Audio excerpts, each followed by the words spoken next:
В России множество федеральных и региональных социальных выплат для граждан.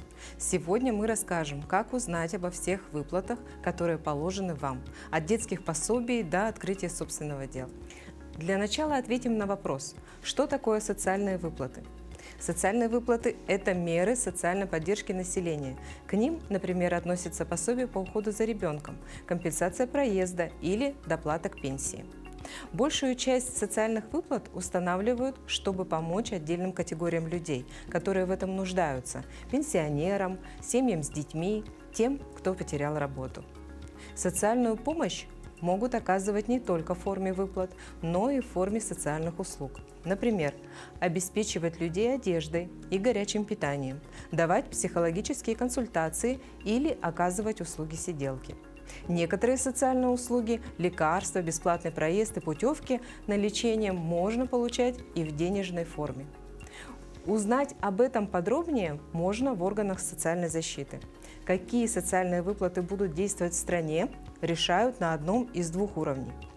Первый уровень, естественно, это федеральный, для всех жителей России.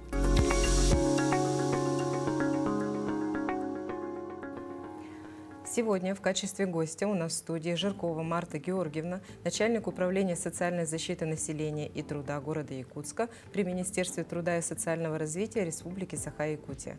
Здравствуйте, Марта Георгиевна. Добрый день. Расскажите, пожалуйста, какие социальные выплаты действуют у нас в регионе и кому они полагаются? Ну, у нас по соцзащите есть выплаты именно по категориям, да, получается. Но сейчас как бы год семьи, год детства, и поэтому основной упор, конечно же, идет на меры для поддержки семьи с детьми. И вот я хочу сегодня осветить именно вот по мерам для семьи с детьми. Ну, например, при рождении первого ребенка есть единовременная выплата при рождении первого в размере 2 прожиточных минимумов. Оно в размере более 46 тысяч. Это вот по второй зоне, по городу Якутску, да, близлежащих. По северному УСам она составляет более 55 тысяч. Вот эта выплата идет всем, у которых рождается первый ребенок, независимо от возраста матери, независимо от дохода в семье. Вот рождается первый ребенок и выплачивается вот эта выплата. Также в этом году у нас внедрено новая мера поддержки при вступлении в брак впервые. Это молодые семьи до 25 лет. Если вступают в брак в первый раз, то для них выплачивается единовременная выплата в размере 50 тысяч. Также, конечно же, наши капиталы, их у нас, можно сказать, 4 разных капитала, да, именно которые идут через социальную защиту. Это республиканские. И здесь нужно сказать, что люди иногда путают, что материнский капитал, он идет только через пенсионный фонд. Да, через пенсионный фонд есть материнский капитал семейный, да, все знают. Оно финансируется с федерального бюджета. А наши это региональные. Тут напомню, что с 2011 года появился республиканский материнский капитал «Семья», который выделяется именно при рождении третьего либо последующего ребенка. И как раз-таки вот этот капитал в прошлом году в конце претерпел, можно сказать, такое изменение. И его размер увеличился в 2 раза сразу. И если другие меры, они просто индексируются, да, каждый год в начале года, то материнский капитал «Семья», он увеличен в 2 раза. Поэтому если в прошлом году мы выплачивали 151 тысячу, то в этом году выплачиваем 300 тысяч. И здесь сразу, если уж затронули материнский капитал «Семья», то также вот новым указом добавлено новое направление для распоряжения средствами материнского капитала. То есть можно еще направить средства материнского капитала на покупку земельного участка, что очень также, да, ощутимая помощь. 300 тысяч для покупки земельного участка. Также второй маткапитал у нас появился в рамках национального проекта «Демография». При рождении второго ребенка оно Размер составляет 30% от материнского капитала, который выделяется через пенсионный фонд. Составляет, ну, два размера имеет, это 189 тысяч, это в зависимости от года рождения ребенка, и 249 тысяч. Вот, это при рождении второго ребенка. Далее мы все знаем, когда столетие ЕССР было, был подписан указ, да, о выделении целевого капитала, он также капитал «Дети столетия». В то время размер составлял 100 тысяч, а в этом году уже более 110 тысяч уже с индексацией. Вот наши три капитала, которые мы выплачиваем, и, можно сказать, четвертый как бы капитал, мы для себя вот так называем, это выплата, если семья многодетная имеет земельный, ну, стоит в очереди на бесплатное получение земельного участка, если они не хотят дожидаться своей очереди, они могут отказаться от этой очереди и получить также целенаправленную выплату в размере 200 тысяч. И это все можно сделать через управление соцзащиты? Да, это все идет через нас, через управление соцзащиты. А скажите, пожалуйста, вот капитал «Дети столетия», он будет действовать вот какое-то время или он уже введен на постоянное основе? Да, действительно, он сначала был введен на год, да, то есть как бы столетие, все дети, рожденные вот в этот год, получали. А потом наш глава Айсен Сергеевич продлил эту программу еще на 5 лет. Поэтому сейчас она действует еще 5 лет.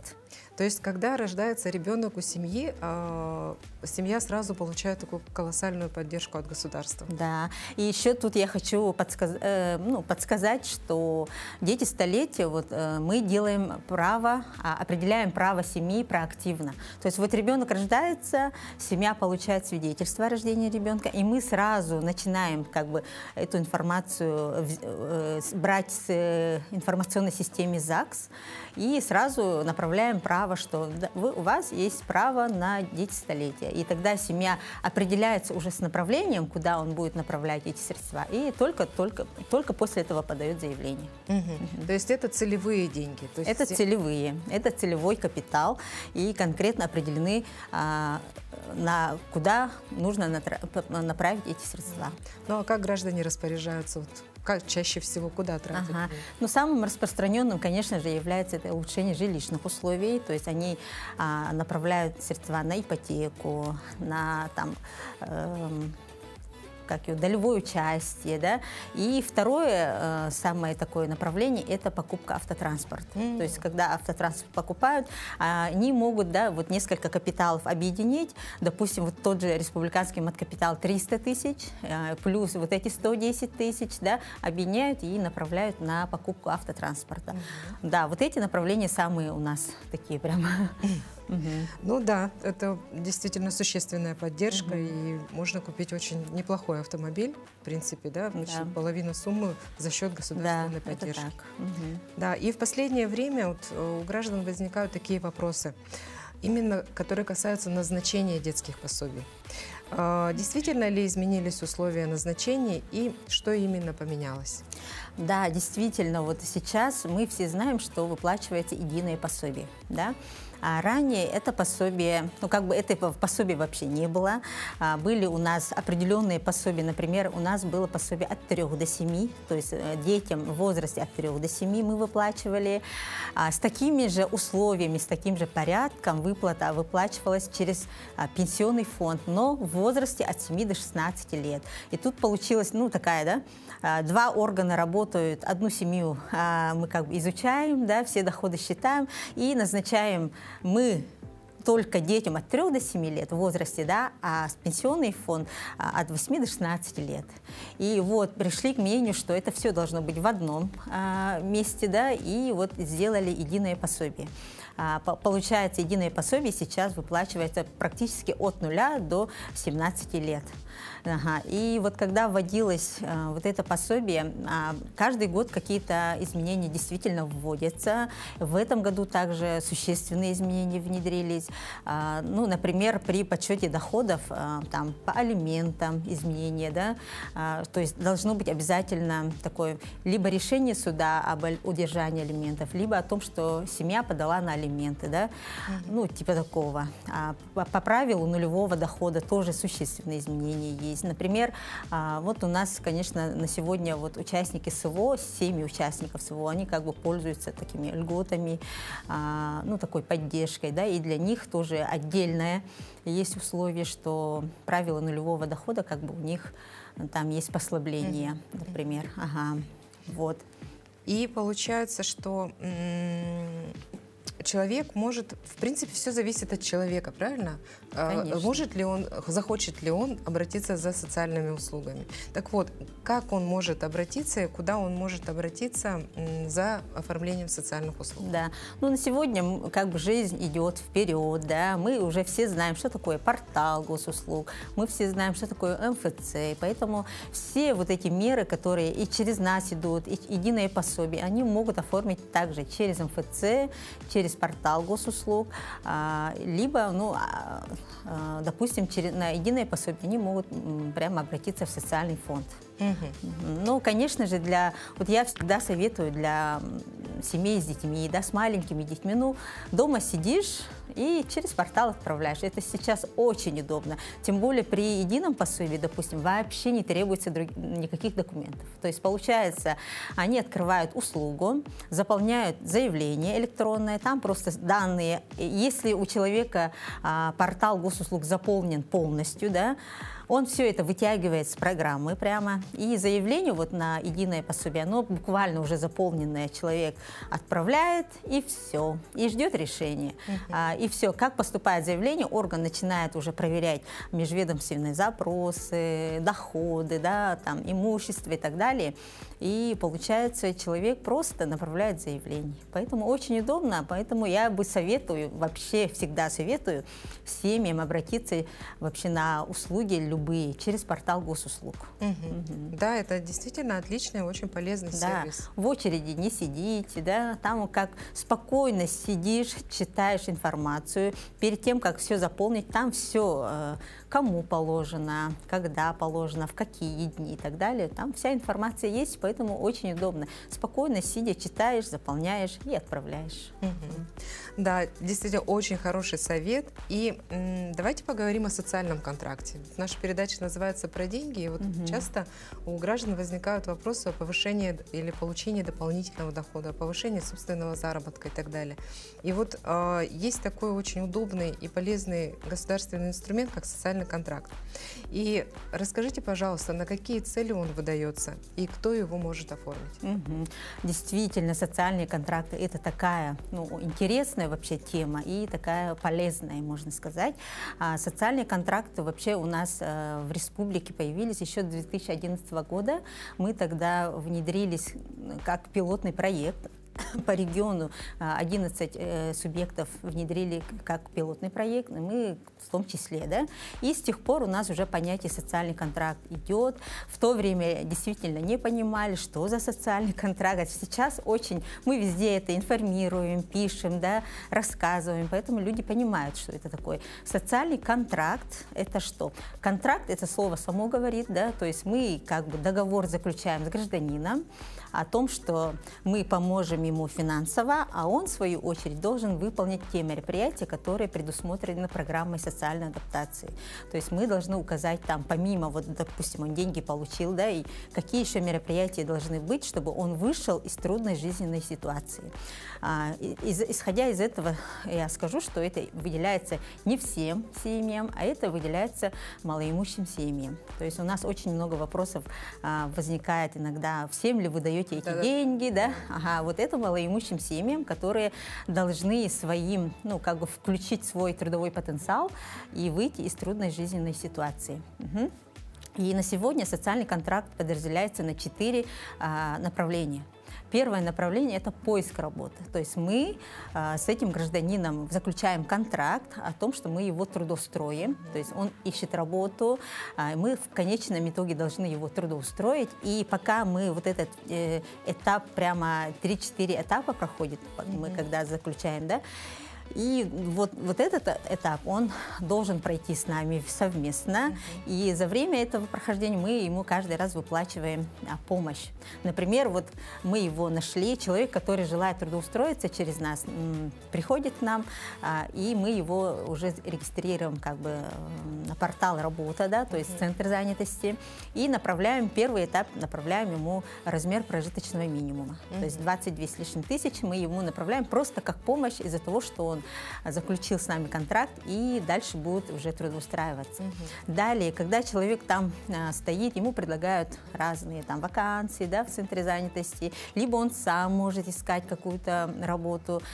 Если захочет получить дополнительное образование, то есть каких-то навыков ему не хватает, он может пройти обучение. И мы до 30 тысяч обучений оплачиваем ему дополнительно, да, то есть он может какой-то курс пройти, мы оплачиваем. И еще плюсом, за время, когда он обучается, максимально до 3 месяцев мы выплачиваем ему в виде стипендий. Это размер половины прожитки. То есть 11 тысяч мы выплачиваем ему как стипендию, просто потому что он учится и получает какие-то дополнительные навыки. И вот 3 месяца, если он обучается, мы 3 месяца платим по 11 с лишним тысяч как стипендия. Далее этот человек, допустим, нашел какую-то работу и говорит, мне нужно пройти стажировку. Либо это вот работодатель может сказать, что мы его сначала на стажировку берем, да, и вот опять-таки до 3 месяцев мы оплачиваем стажировку. То есть возмещаем вообще заработную плату работодателю. И здесь в этом этапе вообще выгодно обоим. Получается, гражданин, он находит работу, да, а работодатель имеет бесплатно вот этого работника на 3 месяца, потому что мы заработную плату не ниже МРОТ, ему компенсируем работодателю. И все, когда он уже прошел вот этот этап стажировки, трудоустраивается, и опять помимо заработной платы, которую будет начинать уже получать у работодателя, мы ему еще 3 месяца выплачиваем прожиточный минимум как помощь. То есть опять 22 тысячи ежемесячно мы выплачиваем 3 месяца в поддержку этого гражданина. И он помимо этого получает заработную плату. Вот. И вот наша цель, вот, чтобы этот человек трудоустроился и начал работу, получать дополнительный доход для себя, для своей семьи. Вот. Такая программа, она более такая новая. Направление поиск работы. Второе направление, но это уже с 2011 года, да, это вот для развития индивидуального предпринимательства. То есть если хотят открыть свое дело, гражданин также пишет свой бизнес-план, что хочет он открыть, чем хочет заниматься, и получает у нас в размере до 500 тысяч. То есть это очень такая... Ничего себе! Да, помощь такая, можно сказать, 500 000. Это раньше у нас было 350 тысяч, и с конца прошлого года сумма увеличилась и стала 500 тысяч. И третье направление, оно похожее на это, да, это развитие личного подсобного хозяйства, то есть, ну, тот же как бы индивидуальный предприниматель, да, либо самозанятый, но уже развитие личного подсобного хозяйства. Сумма тоже до 500 тысяч. Здесь условие единственное, это наличие обязательно земельного участка, который идет под ЛПХ, да, развитие личного подсобного хозяйства. И четвертое направление – это вот мероприятие по выходу из трудной жизненной ситуации. Это, ну, люди привыкли его считать как материальную помощь, да? Но это не материальная помощь, это тот же соцконтракт, когда мы выделяем деньги для продуктов питания, так скажем, да, для первой необходимости, мы в любом случае будем требовать отчетность. Контракт, он такой контракт, договор, то есть мы даем деньги, а гражданин обязан отчитаться. То есть это не просто так, мы отдали 500 тысяч и забыли, да? То есть гражданин ежемесячно должен отчитываться, что приобрел, какие там оборудования, ну, для своего ИП. Он предоставляет чеки, да? Да, обязательно предоставляет чеки, договора, там, купли-продажи и так далее. Обязательно должен отчитываться. А если не отчитается человек? Ну вот тут уже как бы мы работаем с ним индивидуально, как бы, чтобы он отчитался, нашел чеки. Бывает так, что семьи иногда забывают, ну, купили действительно чеки, там, потеряли и так далее, да, и мы стараемся вот восстановить чеки, сходите туда-сюда. Ну, и в добровольном порядке как бы придется им как бы это помощь для целевого использования. Поэтому, если у человека не целевое использование, мы вынуждены будем уже взыскивать с него либо в добровольном порядке, либо через суд. Вот. Ну, я уверена, что таких недобросовестных граждан очень мало.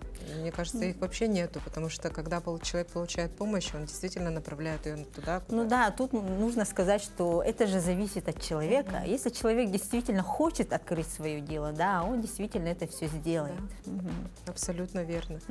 И давайте дадим несколько простых советов, например, родителям.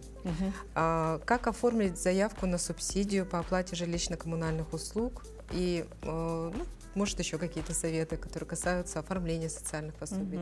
Действительно, на сегодня есть понятие субсидия при оплате ЖКХ, это люди тоже знают. Оно пока выделяется как бы независимо, там, многодетная какая-то, да, это идет из подсчета доходов. Ну, у агентства субсидий, которые предоставляют данную субсидию, есть определенный там норматив, как считать, ну, для определенной семьи его субсидию. Вот. И поэтому здесь нужно обращаться всем, у которых доход маленький, нужно попробовать всем, потому что люди думают, что у меня доход, ну, такой-такой, и я все равно не подпаду, думают, да, а тут идет совершенно другой норматив и формула, да, поэтому нужно все равно обращаться, попробовать и оформить. Ага, получается, даже если получится субсидия маленькая, но это все равно уже помощь получается же, да? Ага, и вот субсидия на данный момент оформляется через агентство субсидий.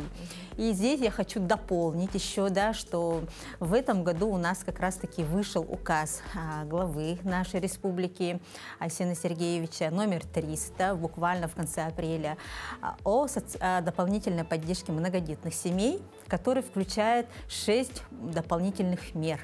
И как раз-таки вот внутри этих мер сидит предоставление 30% компенсации ЖКХ. Данные вот меры, вот эти дополнительные меры будут внедряться с 1 сентября этого года. На сегодня по всем мерам ждем порядки. Ну, здесь по ЖКХ, если немножко раскрыть, то это будет именно вот семья оплачивает, допустим, квартплату, да, и от него 30% государство компенсирует обратно. И поэтому здесь семьи должны иметь в виду, что это они оплачивают, потом по последним 12 месяцам, которые они оплатили, высчитывается средний размер квартплаты, и от него 30% возвращается как бы гражданину обратно. Это такой вот жилищный вычет получается. Да, да, тут получается, опять-таки, это не от доходов зависит, а все многодетные. Поэтому это такая существенная поддержка, прямо все многодетные ждут нашу вот эти вот ЖКХ 30%, и все спрашивают. Да, действительно, меры поддержки семей в нашей республике, они очень такие существенные, очень большие, и в этом действительно есть заслуга правительства. Да, это прямо основное направление вот нашей республики и нашего вот руководства. Ну, тем более год объявлен годом семьи в России, да, у нас в республике это год детства, и столько новых указов, столько новых мер принимается, что действительно говорить о том, что семьи с детьми плохо живут уже. Да, ну вот по этому указу, если даже говорить, да, то там включается, допустим, бесплатное питание в школах, всех детей из многодетных семей, допустим, да, ранее это было там малоимущие семьи, допустим, но это зависело от муниципалитета, если он предоставлял какие-то скидки для многодетных, да, а у некоторых не было такого, и поэтому, сейчас это абсолютно по всей республике будет бесплатное питание в школах для всех детей из многодетных семей. Также бесплатный проезд в автобусах для всех детей из многодетных семей, бесплатное посещение музеев для родителей многодетных, да, и дополнительные образовательные курсы для многодетных родителей. Это все идет через вот этот указ, и плюс там еще, наверное, тоже все слышали, когда Владимир Владимирович Путин озвучил в конце прошлого года также указ о дополнительных мерах для многодетных семей, что удостоверение многодетной семьи будет для всех единый, по всей России будет выдаваться единого образца, и оно будет бессрочное. И вот самое такое вот, люди ждут, когда же вот это удостоверение придет нового образца. И вот как раз-таки в нашем указе это тоже предусмотрено. Мы сейчас ждем порядок по этим новым образцам удостоверений. И тут хочу сразу людям сказать, что если они уже получили удостоверение многодетной семьи нашего образца республики, оно будет действовать до конца 2026 года. Поэтому как бы спешить срочно получить этот новый образец надобности нет. Так как вот это удостоверение нашей республики все равно действует. И когда в Москве они бывают, там в музеях бесплатные, ну и так далее. В общем, она пока действует, и поэтому прямо вот я хочу быстренько поменять, ну, такой надобности нет. Надобности нет. Да, спасибо вам большое, Марта Георгиевна. Столько интересного рассказали. Я уверена, что та информация, которую наши телезрители услышали сегодня, она им очень пригодится. Да, надеюсь, что я довела информацию, и что это будет все полезно для наших семей. До новых встреч. Спасибо.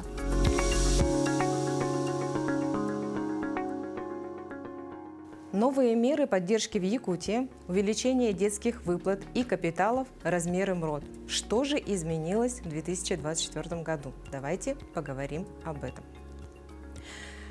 Первое, что изменилось, это размер республиканского материнского капитала «Семья». Он увеличен в 2 раза и с 1 января 2024 года составляет 300 тысяч рублей.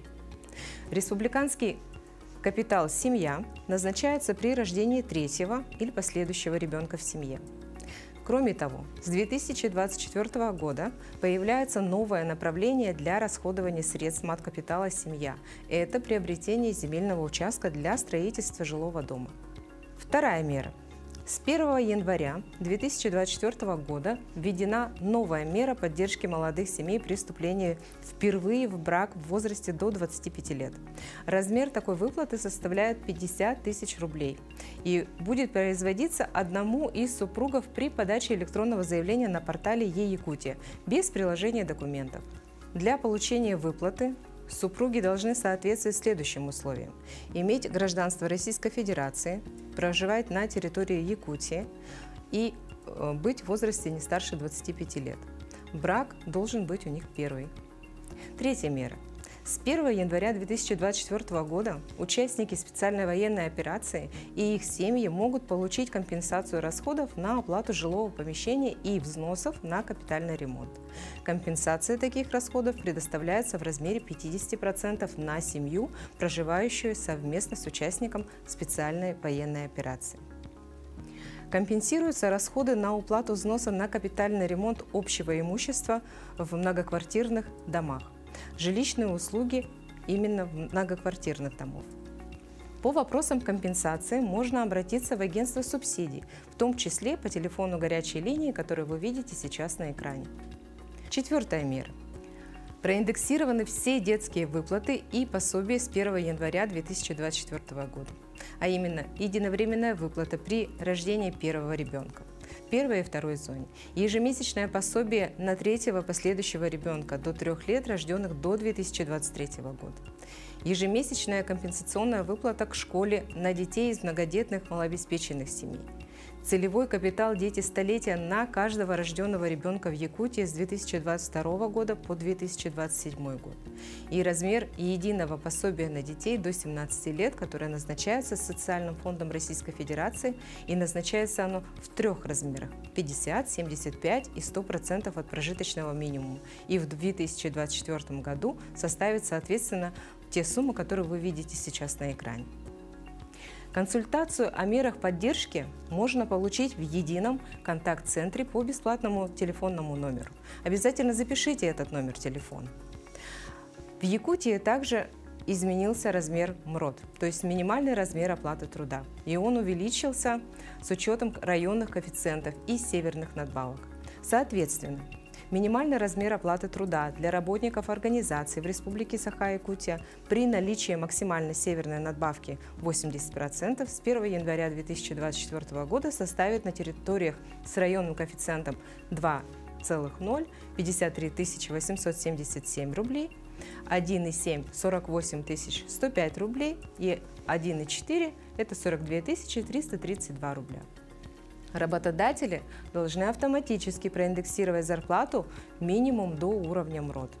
Также минимальный размер оплаты труда влияет на размер больничных и декретных выплат. Обязательно зарегистрируйтесь на портале госуслуги, чтобы быть всегда в курсе новостей в сфере социальной поддержки. Пользуйтесь информационными ресурсами Министерства труда и социального развития Республики Саха-Якутия, также Управление социальной защиты города Якутска. С вами была Рита Якушева и передача «Про деньги». До новых встреч в эфире.